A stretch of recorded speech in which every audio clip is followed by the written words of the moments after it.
चला मित्रांनो, आपलं स्वागत आहे विठ्ठल पुंगळे या ॲपमध्ये. आणि आपण जे काही जगाचं भूगोल बघतोय, प्राकृतिक भूगोल म्हणून आपण त्याला, याच्यामध्ये पुढचा मुद्दा या ठिकाणी आता लक्षात घ्यायचा आहे. मागच्या लेक्चरमध्ये आपण बघितलेलं आहे की ध्रुव, पृथ्वीचा आस आणि विषुववृत्त याबद्दलची माहिती घेतलेली. आता पुढचा मुद्दा येतो अक्षीवृत्त किंवा अक्षांश, लॅटिट्यूड. ठीक आहे, मग आता अक्षीवृत्त किंवा अक्षांश म्हणजे काय, आता तो मुद्दा आपल्याला समजून घ्यायचा आहे. ही बघा, ही पृथ्वी आहे आपली. या ठिकाणी आपल्याला माहिती उत्तर ध्रुव आहे, या ठिकाणी दक्षिण ध्रुव आहे. आणि या दोन्ही ध्रुवापासून समान अंतरावर पूर्व पश्चिम दिशेने जाणारी जी काल्पनिक वर्तुळाकार रेषा आहे, या काल्पनिक वर्तुळाकार रेषेला आपण नाव दिलेले विषुववृत्त आणि सांकेतिक क्रमांक दिलेला 0° क्रमांकाचा अक्षीवृत्त आणि सांकेतिक नाव दिलेले विषुववृत्त. ठीक आहे, हे अक्षीवृत्ताचे ही सर्वाधिक लांबीचं अक्षीवृत्त आहे. हिची लांबी 40,076 किलोमीटर पर्यंत येते. आणि याच विषुववृत्ताला समांतर एका अंशाच्या अंतरानं या ठिकाणी पूर्व पश्चिम दिशेनं काही वर्तुळाकार रेषा जातात. या वर्तुळाकार रेषांना म्हणायचं अक्षीवृत्त. तर अशा पद्धतीनं पूर्व पश्चिम दिशेनं जाणाऱ्या वर्तुळाकार काल्पनिक रेषांना एका अंशाच्या अंतरानं काढलेल्या असल्यामुळे त्याला अक्षांश किंवा अक्षीवृत्त म्हटलं जात असतं. ठीक आहे, आता हे उत्तर गोलार्धातली. दक्षिण गोलार्धात सुद्धा अशाच पद्धतीनं विषुववृत्ताला समांतर पूर्व पश्चिम दिशेनं जाणाऱ्या ज्या काल्पनिक वर्तुळाकार रेषा आहे त्यांना अक्षीवृत्त म्हटलं जात असतं. मग अशा पद्धतीनं दक्षिण गोलार्धात सुद्धा आहे, उत्तर गोलार्धात सुद्धा आहे. मग आता उत्तर गोलार्धात 90 अक्षीवृत्त आहे, दक्षिण गोलार्धात 90 अक्षीवृत्त आहे. मग यांना क्रमांक दिले जातात. उत्तरेकडच्या अक्षीवृत्तांना असे क्रमांक दिले जातात: 10° उत्तर, 20° उत्तर, 30° उत्तर, 40° उत्तर, 50° उत्तर, 60° उत्तर, 70° उत्तर, तर सर्वात शेवटचं येतं 90° उत्तर अक्षीवृत्त. तर अशा पद्धतीनं उत्तर गोलार्धामध्ये 90 अक्षीवृत्त आहे आणि तसंच दक्षिण गोलार्धात सुद्धा 90 अक्षीवृत्त येतात. मग दक्षिण गोलार्धातल्या अक्षीवृत्तांना 10° दक्षिण, 20° दक्षिण, 30° दक्षिण, 40° दक्षिण, 50° दक्षिण, 60° दक्षिण, 70, 80 आणि शेवटचं येतं 90° दक्षिण अक्षीवृत्त. तर अशा पद्धतीनं दक्षिण गोलार्धात सुद्धा 90 अक्षीवृत्त आहे. उत्तर गोलार्धा इतकेच, म्हणजे 90, 90, 180 आणि विषुववृत्त 1, असे टोटल 181 अक्षीवृत्त पृथ्वीवरती येतात. तर ह्या काल्पनिक वर्तुळाकार रेषा आहेत आणि या विषुववृत्ताला समांतर काढलेल्या आहेत. बघा, उत्तर गोलार्धात पण आहे, दक्षिण गोलार्धात पण आहे. दोन अक्षीवृत्तामध्ये अंतर सगळीकडे सारखं असतं. सारखं असतं म्हणजे एक्झॅक्टली किती असतं? 111.04 किलोमीटर इतकं असतं. मग तुम्ही इथे 89, 90 क्रमांकाचं घ्या किंवा इथं 0 आणि 1 क्रमांकाचं घ्या किंवा 1 आणि 2 क्रमांकाचं घ्या, कोणतेही दोन रेखावृत्त घ्या, त्या दोन रेखावृत्तामध्ये सगळीकडे अंतर सारखं असतं, जवळपास 111 किलोमीटर. पण सगळ्यांची लांबी सारखी नसते. दोघातलं अंतर, रुंदी सारखी आहे परंतु लांबी सारखी नाही. सर्वाधिक लांबीचे येतं विषुववृत्तीय भागातलं जे अक्षीवृत्त आहे 0 क्रमांकाचं, त्याची सर्वात जास्त लांबी आहे 40,076.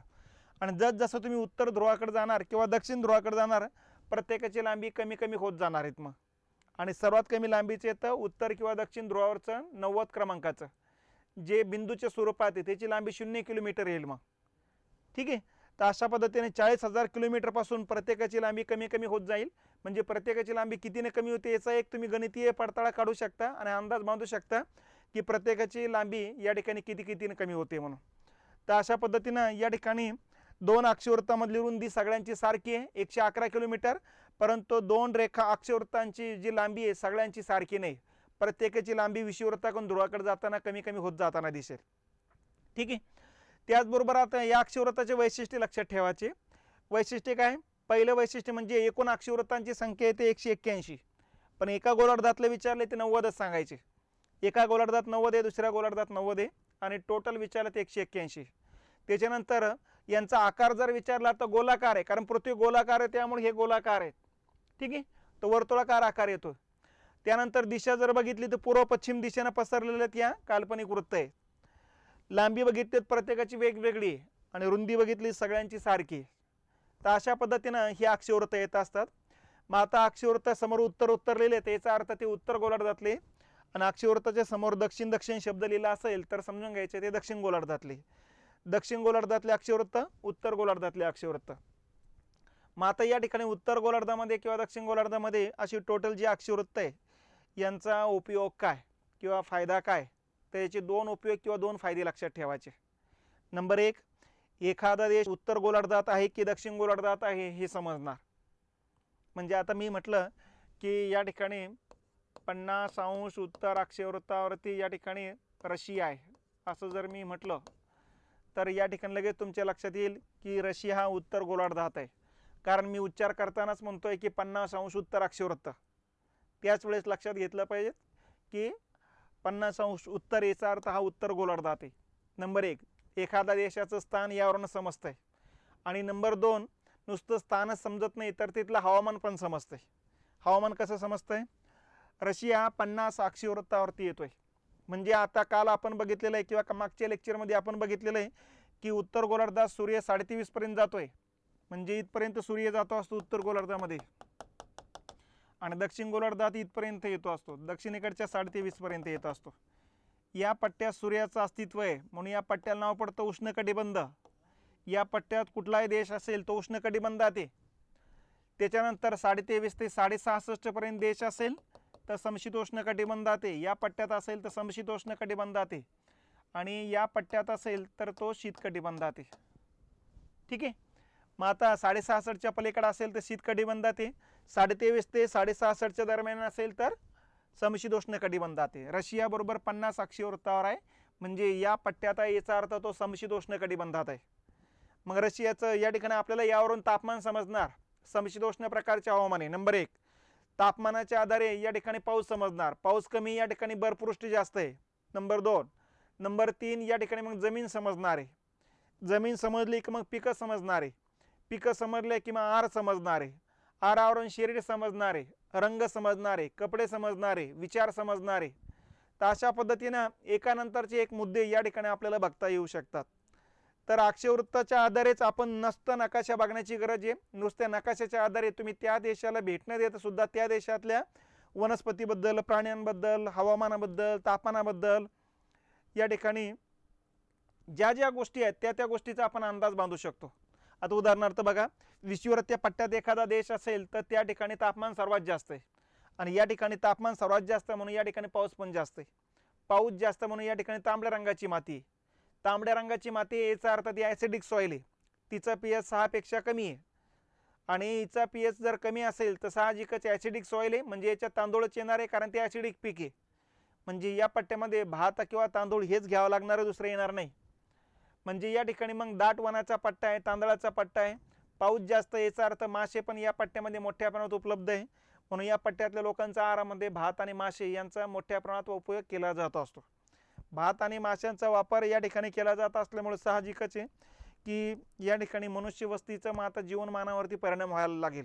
उदाहरणार्थ, या पट्ट्यामध्ये तापमान जास्त आहे म्हणून मनुष्य जीवनाचा जर विचार केला तर लोकांची त्वचा काळी असेल, कारण जास्त तापमानामुळं या ठिकाणी त्वचा काळी बनायला लागते. बघा, एकदम विषुववृत्तीय पट्ट्यात देश असेल तर एकदम काळे कुट्ट लोक असणार आहे, आणि विषुववृत्तापासून तुम्ही जसजसं दोन्ही ध्रुवाकडे जाणार तसतसं तापमान कमी होत जाणार आहे, तसतशी लोकांची त्वचा पण गोरी गोरी बनत जाणार आहे.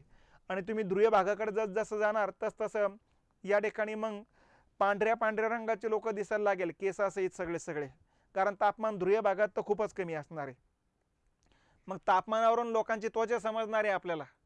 त्याच्यानंतर तिथल्या आहारावरून त्यांचं शरीर समजणार आहे, कारण उष्णकटिबंधीय पट्ट्यामध्ये सरासरी जे तापमान आहे या ठिकाणी सरासरी तापमानच 20-25च्या पुढं असणार आहे. त्यामुळे या पट्ट्यामध्ये आपल्या शरीराचं जे सरासरी टेम्परेचर आहे ते 36.9 डिग्री असते. मग आपण अन्न पाण्याच्या रूपानं जे काही आहार घेतोय, हालचाली जे करतोय, त्यामुळे आपली हीट वाढते, त्यामुळे 36-37 पर्यंत लगेच आपलं टेम्परेचर जाते. बघा, मग इथं वर्षभरात तापमान जास्त असेल तर साहजिकच या पट्ट्यामध्ये वर्षभर लोकांचा आहार कमी असतो, म्हणून या पट्ट्यातले लोक तुम्हाला बारीक दिसायला लागतील. लक्षात, जसं तुम्ही समशीतोष्ण कटिबंधात जाणार तसं तापमान कमी होणार. तापमान कमी झाल्यामुळे लोकांचा आहार जास्त वाढत जाणार, लोकांचा आहार वाढल्यामुळे लोक हेल्दी दिसायला लागणार. मग ठीक आहे, म्हणून या भागापेक्षा या भागातले लोक हेल्दी असणार आहेत. या भागापेक्षा आणखीन वरच्या भागात आणखीन हेल्दी आहे, पण वरच्या भागामध्ये लोकवस्ती मग तितकी भरपूर प्रमाणात नाही आहे, कारण प्रतिकूल हवामानाचा पट्टा आहे शीतकटिबंधाचा. ठीक आहे, तर अशा पद्धतीनं तुम्हाला या ठिकाणी आहार समजणार, आहाराच्या आधारे विचार समजणार. या ठिकाणी जे काही पातळ लोक असतात, पतले लोक असतात, हे सनकी लोक असतात. सनकी लोक म्हणजे यांच्या ज्या काही भावना असतात त्या टोकाच्या असतात. मग प्रेम असू द्या, द्वेष असू द्या, राग असू द्या, मत्सर असू द्या, मोह असू द्या, माया असू द्या, हे सगळ्या टोकाच्या भूमिका आहे यांच्या. एकदम हे टोक तर ते टोक. ठीक आहे. म्हणून दक्षिण भारतातले जर पिक्चर आपण बघितले तर दक्षिण भारतातले लोक रंगाने मेजॉरिटी काळे दिसतील तुम्हाला.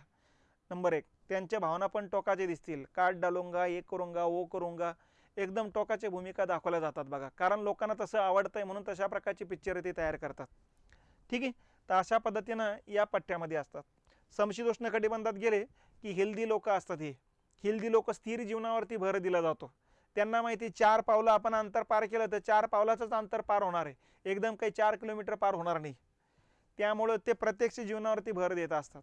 त्यामुळे राग, मोह, माया, मत्सर यांचं एकदम जीवनाशी रिलेटेड असलेले जवळपासच राहतं. त्यांचं एकदम टोकाच्या भूमिका कधीच नसतात. त्यामुळे त्यांचे जे हॉलिवूडचे पिक्चर आहेत त्याच्यामध्ये पण बघा तुम्ही गाणे वगैरे दाखवले जाणार नाही. डान्स वगैरे बगीच्यामध्ये हिरो हिरोईनचं चालू आहे आणि बाकीच्या लोकांना काहीच कल्पना नाही, तसं अशा काही घटना घडणार नाही. कारण त्यांना माहिती वास्तविक जीवनामध्ये असं काही घडतच नाही. ठीक आहे. त्यांच्या गोळ्या जाताना दाखवल्या जाणार नाही, डायरेक्ट लागताना दाखवतील. त्यांना माहिती गोळी जाताना दिसतच नसते, फास्टमध्ये ते स्पीडमध्ये निघून जाते ते. ठीक आहे. तर अशा पद्धतीनं त्यांच्या एकदम रडापडीच्या जास्त घटना नसतात. कारण त्यांना माहिती एखादी घटना घडली की घडली, त्याला काही आता वापस आणू शकत नाही आपण. तर या पद्धतीनं त्या लोकांच्या विचाराची पद्धती तशी असतात बघा. इथं इमोशन जास्त आहे, इथं इमोशनपणा कमी असतो त्यांचा. प्रॅक्टिकली त्या लोकांचा विचार करण्याची पद्धती असतात बघा. तर अशा पद्धतीनं लोकांचे विचार या ठिकाणी लक्षात यायला लागतात. म्हणून हे लोक जास्तीत जास्त या ठिकाणी कामात राहतात. कारण जितकं कामात राहू तितकी एनर्जी वाढणार आहे. एकतर आहार घेतल्याने एनर्जी वाढणार आहे, दुसऱ्या बाजूने जितकं शारीरिक काम करू तितके एनर्जी वाढणार आहे. म्हणून ही लोक जास्तीत जास्त कामात राहतात, विचारच राहतात. त्यामुळे साहजिकच या लोकांचं उत्पन्न वाढत जाते. आणि हे लोक या ठिकाणी जास्तीत जास्त कमी काम करण्यावरती भर देतात. कारण जेवढं काम करू तेवढं आणखीन आपलं टेम्परेचर वाढेल आणि दवाखान्यात जाण्याची वेळ येऊन जाईल, खर्च वाढेल, दिवस तसेच जातील वायाला. त्यापेक्षा या ठिकाणी कमीत कमी कामामध्ये आराम करण्यावरती भर देतात हे लोक. म्हणून या पट्ट्यातल्या लोकांचं उत्पन्न कमी असतं, या पट्ट्यातल्या लोकांचं उत्पन्न जास्त असतं. हा साधा सरळ फरक लक्षात घेतला पाहिजे. त्याच्यानंतर लोकसंख्या पण समजते. म्हणजे उष्णकटिबंधात जे देश आहेत या देशामध्ये तापमान जास्त असल्यामुळं मुलं मुली लवकर वयात येतात. आणि मुलं मुली लवकर वयात आले तर साहजिकच लवकर एकमेकांकडे आकर्षिले जातात. म्हणून घरचे पण लवकर लग्न लावून टाकतात. आणि म्हणून मग या ठिकाणी समजदारी येण्याच्या अगोदरच भरपूर मुलं होऊन जातात. म्हणून या पट्ट्यामध्ये जे देश या देशातली वाढती लोकसंख्या समस्या असते. आणि समशीतोष्ण कटिबंधामध्ये तुम्ही जर बघितले तर वयात येण्याचं प्रमाण उशीर आहे. म्हणून लोक या ठिकाणी मुलं मुली लवकर वयात येत नाही, उशिरानं वयात येतात. तोपर्यंत त्यांचं शिक्षण बऱ्यापैकी झालेलं असतं. आणि नंतर मग शिक्षणामुळं त्यांना हे समजायला लागतं की या ठिकाणी लग्न करायलाच पाहिजेत का. म्हणून हे लोक लग्नावरती जास्त भर देत नाही, कारण मुक्त स्वतंत्र जीवन जगण्यावरती भर देतात. आणि हे लोक लग्नाच्या ऐवजी लिव्ह इन रिलेशनशिपमध्ये राहण्यावरती भर देतात बघा. आणि म्हणून या पट्ट्यामध्ये लोकसंख्या ही कमी असते. घटती लोकसंख्या ही त्या पट्ट्यातल्या लोकांची देशांची समस्या आहे. तिथल्या देशांची समस्या आहे वाढती लोकसंख्या समस्या आहे. तर अशा पद्धतीनं तुम्हाला लोकसंख्या समजण्यासाठी याचा उपयोग होतो. तर या पद्धतीनं ही अक्षवृत्त असतात बघा. मग अक्षवृत्तामध्ये आपण काय काय बघितलेलं आहे. अक्षवृत्त म्हणजे काय, विषुवृत्तापासून समान अंतरावर दोन्ही ध्रुवाकडे पूर्व पश्चिम दिशेने जाणाऱ्या वर्तुळाकार काल्पनिक रेषांना अक्षवृत्ते म्हणतात.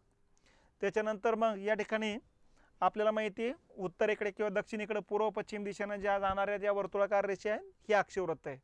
टोटल अक्षवृत्त किती आहे, 90 आणि 90 180 आणि विषुवृत्त 181 अक्षवृत्त पृथ्वीवरती अस्तित्वात आहेत. नंबर 1. नंबर 2, उत्तर गोलार्धातल्या अक्षवृत्तांसमोर नॉर्थ नॉर्थ किंवा उत्तर उत्तर शब्द लिहिला जातो. दक्षिण गोलार्धातल्या अक्षवृत्तांसमोर साऊथ साऊथ असा शब्द लिहिला जात असतो. नंबर 3, अक्षवृत्त वर्तुळाकार असतात. नंबर 4, प्रत्येक अक्षवृत्ताची लांबी अगोदरच्या पेक्षा कमी जास्त होताना दिसेल. नंबर 5, 2 अक्षवृत्तामधलं अंतर सगळीकडे सारखं असतं 111 किलोमीटर. तर हे एक वैशिष्ट्य या अक्षवृत्ताबद्दल लक्षात घेतलं पाहिजे. ठीक आहे. आता पुढचा मुद्दा येतो रेखावृत्त. मग आता रेखावृत्त म्हणजे काय आता ते लक्षात घेऊ. हे बघा, ही पृथ्वी आपली, या ठिकाणी उत्तर ध्रुव आहे, या ठिकाणी दक्षिण ध्रुव आहे. आणि या दोन्ही ध्रुवांना जोडणाऱ्या अर्ध्या वर्तुळाकार काल्पनिक ज्या रेषा आहे, या अर्ध्या वर्तुळाकार काल्पनिक रेषांना म्हणायचं रेखावृत्त. ठीक आहे.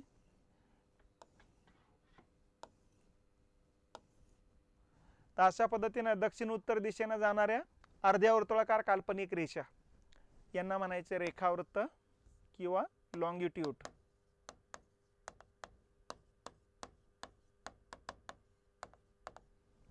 ठीक आहे. मग ही रेखावृत्त येत असतात बघा. मग या रेखावृत्ताचं वैशिष्ट्य काय? सर्व रेखावृत्त दक्षिण आपलं उत्तर ध्रुवातून निघतात, सर्व दक्षिण ध्रुवात येऊन मिळतात. नंबर 1, सर्व दक्षिण उत्तर दिशेने जात असतात. नंबर 2, सर्वांची लांबी सारखीच असते, कारण सगळे उत्तर ध्रुवातून येतात, दक्षिण ध्रुवात येऊन मिळतात, त्यामुळे सगळ्यांची लांबी सारखी आहे. सारखीची म्हणजे किती? 20,000 किलोमीटर आहे प्रत्येकाची लांबी. त्याच्यानंतर 2 रेखावृत्तामध्ये सगळीकडे अंतर सारखं राहणार नाही. ध्रुवावरती दोन्ही रेखावृत्त एकमेकांना चिपकलेले, त्यामुळे दोघातलं अंतर 0 किलोमीटर असणार आहे. आणि जसं विषुवृत्ताकडे जाणार तसं रुंदी दोघांची वाढत जाणार. विषुवृत्तीय भागामध्ये सर्वाधिक रुंदी असणार आहे. सर्वाधिक रुंदी असणारे म्हणजे किती असणार आहे? 111 किलोमीटर असणार आहे. विषुवृत्तीय भागामध्ये रुंदी 111 किलोमीटर आहे. दोन्ही गोलार्धात 23.5 क्रमांकाच्या अक्षवृत्तावरती जर बघितलं तर 102 किलोमीटर असणार आहे. दोन्ही गोलार्धात 66.5 क्रमांकाच्या अक्षवृत्तावर बघितलं तर 44 किलोमीटर असणार आहे. आणि दोन्ही ध्रुवावरती जर बघितलं तर 0 किलोमीटर असणार आहे. म्हणजे याचाच अर्थ विषुवृत्ताकडून उत्तरेकडे जा किंवा दक्षिणेकडे जा, दोन्ही ध्रुवाकडे जाताना दोन रेखावृत्तातलं अंतर कमी कमी होत जाताना दिसेल. तर सर्वात जास्त अंतर कुठे? 2 रेखावृत्तामध्ये विषुवृत्तावर आहे. किती आहे? 111 किलोमीटर आहे. त्याच्यानंतर उत्तरेकडे किंवा दक्षिणेकडे जाताना मग अंतर कमी कमी होत जाताना दिसेल बघा. तर सर्वात कमी अंतर आहे ध्रुवावर, 0 किलोमीटर येतं. ठीक आहे. तर अशा पद्धतीनं हे रेखावृत्त येत असतात. रेखावृत्ताचं वैशिष्ट्य काय? तर रेखावृत्त टोटल 360 रेखावृत्त आहे. नंबर 1. नंबर 2 आहे, या ठिकाणी रेखावृत्त दक्षिण उत्तर दिशेने जात असतात. नंबर 3 आहे, रेखावृत्त पूर्ण वर्तुळाकार नाही, अक्षवृत्तांसारखे अर्धवर्तुळाकार आहे. ठीक आहे. आणि मग बाकीचे जे मुद्दे आता ते मुद्दे लक्षात घ्यायचे. मग आता आपल्याला माहिती आहे की पूर्व पश्चिम दिशेने जे जातात ते अक्षवृत्त आहे. मग अक्षवृत्त मोजायला सुरुवात केली आपण विषुवृत्तापासून, कारण सर्वाधिक लांबीचा अक्षवृत्त आहे ते विषुवृत्त, बरोबर आहे. तसं रेखावृत्त काढले, पण मग आता मोजायला सुरुवात करायची तर कुठून करायची ही समस्या तयार झाली. कारण कमी लांबीचं आणि जास्त लांबीचं कुठलंच नाही, सगळ्यांची लांबी सारखीच आहे रेखावृत्तामध्ये. मग आता या ठिकाणी 1881 आणि 1884ला ज्या ठिकाणी अक्षवृत्त रेखावृत्त तयार करण्याच्या बैठका चालू होत्या, त्यापैकी एक वेळेस बैठक ग्रीनिच शहरात झाली होती. मग सगळ्या शास्त्रज्ञांनी सांगितलं सगळ्यांची लांबी जर सारखी असेल आणि कुठल्या तरी एका रेखावृत्ताला 0 क्रमांक मानायचा असेल तर मग आपल्या शहराहून जे रेखावृत्त जातात त्याला 0 क्रमांकाचं माना. आणि अशा पद्धतीनं मग ग्रीनिच शहराहून जाणाऱ्या रेखावृत्ताला 0° रेखावृत्त किंवा ग्रीनिच शहराहून जात असल्यामुळे ग्रीनिच रेखावृत्त किंवा यालाच मूळ रेखावृत्त असे नावं पडलीत. ठीक आहे. तर 0 क्रमांकाचं रेखावृत्त, जसं 0 क्रमांकाच्या अक्षवृत्तामुळे उत्तर गोलार्ध आणि दक्षिण गोलार्ध असे 2 भाग पडले, तसं या 0 क्रमांकाच्या रेखावृत्तामुळे पूर्व गोलार्ध आणि पश्चिम गोलार्ध असे 2 भाग पडलेत. मग 0 पासून पश्चिमेकडच्या भागाला नाव पडलं पश्चिम गोलार्ध आणि 0 पासून पूर्वेकडच्या भागाला नाव पडतंय पूर्व गोलार्ध. तर अशा पद्धतीनं पृथ्वीचे 2 समान भाग तयार करणारे जे काही अर्धवर्तुळाकार काल्पनिक रेषा आहे त्याला नाव देण्यात येतं 0 क्रमांकाचं रेखावृत्त किंवा ग्रीनिच रेखावृत्त किंवा मूळ रेखावृत्त. ठीक आहे. मग आता यांना क्रमांक दिले जातात, पूर्व गोलार्धातल्या पण पश्चिम गोलार्धातल्या पण. पूर्व गोलार्धातल्या पूर्वेकडचं पहिलं जे लागेल त्याला नाव दिलं जातं 1° पूर्व, दुसरं 2° पूर्व, तिसरं 3° पूर्व. तर सर्वात शेवटचं जे येतं आहे ते येतं बघा 180° पूर्व म्हणायचं नाही. पश्चिम गोलार्धामध्ये 1° पश्चिम, 2° पश्चिम, 3° पश्चिम. तर असं करत करत सर्वात शेवटचं येते 180°. ठीक आहे. यालाही काही म्हणायचं नाही, पश्चिम म्हणायचं नाही. तर अशा पद्धतीनं पश्चिम गोलार्धामध्ये 180 रेखावृत्त आहे आणि पूर्व गोलार्धामध्ये 180 रेखावृत्त आहे. 180 आणि 180 360 आलं लक्षात. आणि 0 क्रमांकाचे 361 असे 361 भरायला पाहिजेत, पण 360 आहेत. का 360 आहे ते लक्षात घेऊ. कारण पृथ्वी गोलाकार आहेत आणि पूर्वेकडचे 180 आणि पश्चिमेकडचे 180 जे ते एकच आहेत, त्यामुळे हे 180 पकडताना हे 179 पकडा म्हणजे ते होईल 359 आणि 0 क्रमांकाचे 360 असं होईल ते. तर अशा पद्धतीनं 180 जी रेखावृत्त आहे ते एकच असल्यामुळे त्याला पूर्व आणि पश्चिम म्हणायचं नाही, कारण हे पूर्वेकडचं आहे आणि हे पश्चिमेकडचं आहे, हे एकच आहेत. ठीक आहे. त्यामुळं या ठिकाणी 179 पर्यंतच खऱ्या अर्थानं पूर्व शब्द लिहिला जातो आणि इकडे सुद्धा पश्चिम शब्द 179 पर्यंतच लिहिला जातो. 180 ते हे एकच असल्यामुळं त्याला पूर्व किंवा पश्चिम लिहिल्या जात नसतं. ठीक आहे. तर अशा पद्धतीनं टोटल रेखावृत्त येतात 360. एका गोलार्धात विचारलं तर 180 असं लक्षात घ्यायचं आहे आपण. ठीक आहे. तर पूर्व गोलार्धातल्या रेखावृत्तांना 1 अंश पूर्व, 2 अंश पूर्व, 3 अंश पूर्व असे क्रमांक आहे. पश्चिम गोलार्धातल्या रेखावृत्तांना 1 अंश पश्चिम, 2 अंश पश्चिम, 3 अंश पश्चिम असे नाव आहे. मग आता या रेखावृत्ताचा उपयोग काय? मग ज्या पद्धतीनं अक्षवृत्ताचे 2 उपयोग होते तसं रेखावृत्ताचे पण 2 उपयोग आहेत, 2 फायदे. काय? एखादा देश पूर्व गोलार्धात आहे की पश्चिम गोलार्धात आहे हे लगेच समजतं. जसं भारत म्हटलं की 82.5 अंश पूर्व रेखावृत्तावर आहे, याचा अर्थ भारत कुठल्या गोलार्धात आहे? पूर्व गोलार्धात आहे, हे यावरून समजतंय आपल्याला. आणि नंबर 2, तिथले वेळ आणि वार पण समजते. वेळ आणि वार कसं समजते? हे बघा, टोटल रेखावृत्त आहे 360 आणि पृथ्वीला स्वतःभोवती एका चक्करसाठी लागतात 24 तास. 24 तास म्हणजे किती मिनिटं? कारण मिनिटात रूपांतर करावं लागणार आहे आपल्याला. 24 तास म्हणजे 1440 मिनिटं. मग 1440 मिनिटामध्ये किती अंश फिरते? 360. मग इथं 1440 मिनिटं भागिले 360 अंश. हे शून्य कट. 6 6 36, साईन 2 12, हे 2 साईन चौक 24, एक 6 1 6 साईन चौक 24, म्हणजे 1 अंश फिरण्यासाठी 4 मिनिटं लागतात. याचाच अर्थ सूर्य या ठिकाणी असेल, इथून इथपर्यंत येण्यासाठी 4 मिनिटं लागणार आहे. म्हणजे सूर्य इथं असेल तर याचा अर्थ दुपारचे 12 वाजलेले. त्याच वेळेस इथं 11:56 झाले. 4 मिनिटं कमी. 4 मिनिटानंतर मग इथं 12 वाजेल, तोपर्यंत इथं 12 वाजून 4 मिनिटं झालेलं असेल. म्हणजे जसं जसं सूर्यापासून पश्चिमेकडे जावं तसं 4-4 मिनिटांनी वेळ इकडची मागे. आणि पूर्वेकडे जाताना 4 मिनिटापूर्वी इथं 12 वाजले ते. आता इथं 12 वाजून 4 मिनिटं झाले, इथं 12 वाजून 8 मिनिटं झालेत. म्हणजे सूर्यापासून पूर्वेकडे जाताना 4-4 मिनिटांनी वेळ पुढे असते आणि पश्चिमेकडे जाताना 4-4 मिनिटांनी वेळ मागे असते. मग तुम्हाला एखाद्या देशातले इथले वेळ दिली आणि रेखावृत्त दिलं आणि इथले विचारले तर साहजिकच आहे किती रेखावृत्त अंतर आहे ते काढा. आणि मग आता 1 2 3 4 5 6 रेखावृत्त आहे, म्हणजे साईन चौक 24 मिनिटं. मग इथं दुपारचे 12 वाजले असेल तर इथं 12 वाजून 24 मिनिटं झालेले असेल, किंवा इथं 12 वाजले असेल तर इथं 24 मिनिटं बाकी आहे 12 वाजण्यासाठी. मग 12 वाजण्यासाठी 24 मिनिटं बाकी, याचा अर्थ इथं 11 वाजून 36 मिनिटं झालेली आहे दुपारचे. तर अशा पद्धतीने वेळ आणि वार काढण्यासाठी या रेखावृत्ताचा उपयोग होत असतो. तर अशा पद्धतीने ही रेखावृत्ताची संकल्पना आहे. रेखावृत्त म्हणजे दोन्ही ध्रुवांना जोडणाऱ्या व दक्षिण उत्तर दिशेने जाणाऱ्या अर्धवर्तुळाकार काल्पनिक रेषा, या काल्पनिक रेषांना म्हणायचं रेखावृत्त. मग यांचे उपयोग आपण बघितलेले. काय काय उपयोग आहे? आपलं अगोदर वैशिष्ट्य लक्षात ठेवा. पहिले वैशिष्ट्य, एकूण संख्या किती रेखावृत्ताची? तर 360 आहे. एका गोलार्धातले विचारले तर 180 म्हणायचं. दुसरं वैशिष्ट्य, दिशा कोणत्या दिशेने जातात ही? तर ही जातात दक्षिण उत्तर दिशेनं. ठीक आहे. तिसरं वैशिष्ट्य, यांचा आकार कसा आहे? तर यांचा आकार येतो अर्धवर्तुळाकार, पूर्ण वर्तुळाकार नाही. त्याच्यानंतर रुंदी, 2 रेखावृत्तातली रुंदी सगळीकडे सारखी आहे का? नाही, असमान आहे रुंदी. सर्वात जास्त विषुववृत्तावर आहे आणि विषुववृत्तावर सर्वात जास्त रुंदी किती आहे? तर 111 किलोमीटर. आणि ध्रुवावर सर्वात कमी रुंदी आहे 0 किलोमीटर. ठीक आहे. त्याच्यानंतर लांबी, लांबी सगळ्यांची कशी आहे? समान आहे. समान आहे ते किती आहे? 20,000 किलोमीटर आहे. ठीक आहे. असंही लक्षात घ्यायचं आहे आपण. आणि त्याच्यानंतर मग याचे उपयोग लक्षात ठेवायचे. पहिला उपयोग काय? या ठिकाणी आपल्याला एखादा देश पूर्व गोलार्धात आहे की पश्चिम गोलार्धात हे समजतं. पूर्व आणि पश्चिम गोलार्ध समजणार आहे. ठीक आहे.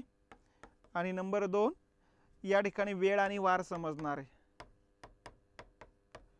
तर अशा पद्धतीनं रेखावृत्ताचे या ठिकाणचे उपयोग लक्षात घेतले पाहिजेत. मग आता वेळ आणि वार कसा समजतो ह्याचे गणित विचारले जातात. हे गणित तुम्हाला काढून दाखवतोय. ठीक आहे, त्यासाठी आपण परिवलन गती एकदा समजून घेऊ, मग आपल्याला वेळ आणि वार काढता येईल. ठीक आहे, तर अशा पद्धतीने आपण आजच्या या लेक्चरमध्ये 2 मुद्दे बघितलेले आहेत. नंबर 1 आहे अक्षीय वृत्त आणि नंबर 2 आहे रेखावृत्त. ठीक आहे, मग या दोघातला फरक लक्षात घेऊ. अगोदर पहिल्यांदा आपण पहिला फरक एकूण संख्या. अक्षीवृत्तांची संख्या किती आहे? टोटल 181 आहे. रेखावृत्ताची किती आहे? 360. दुसरा फरक आहे दिशा. ठीक आहे, अक्षीवृत्त कुठल्या दिशेने जातात? पूर्व पश्चिम आणि रेखावृत्त दक्षिण उत्तर. ठीक आहे, तिसरा फरक आहे आकार. 2 अक्षीवृत्तामधला आकार अक्षीवृत्ताचा आकार कसा आहे? वर्तुळाकार. ठीक आहे, आणि रेखावृत्तांचा अर्धवर्तुळाकार.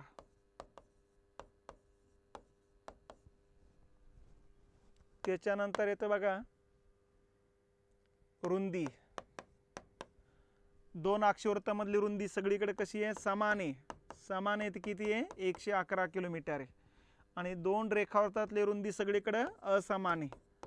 असमान याचा अर्थ विषुववृत्तावर रुंदी सर्वात जास्त 111 आणि ध्रुवावर सर्वात कमी 0 किलोमीटर. त्याच्यानंतर लांबी. अक्षीवृत्तांची सगळ्यांची लांबी सारखी आहे का? नाही, असमान आहे. विषुववृत्तावरच्या अक्षीवृत्ताची लांबी सर्वात जास्त आहे. जसं दोन्ही ध्रुवाकडे जाणार तर प्रत्येकाची लांबी कमी कमी होत जाणार आहे.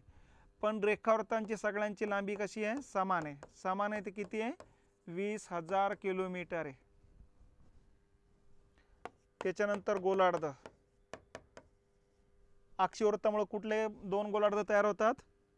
दक्षिण गोलार्ध आणि उत्तर गोलार्ध तयार होतात.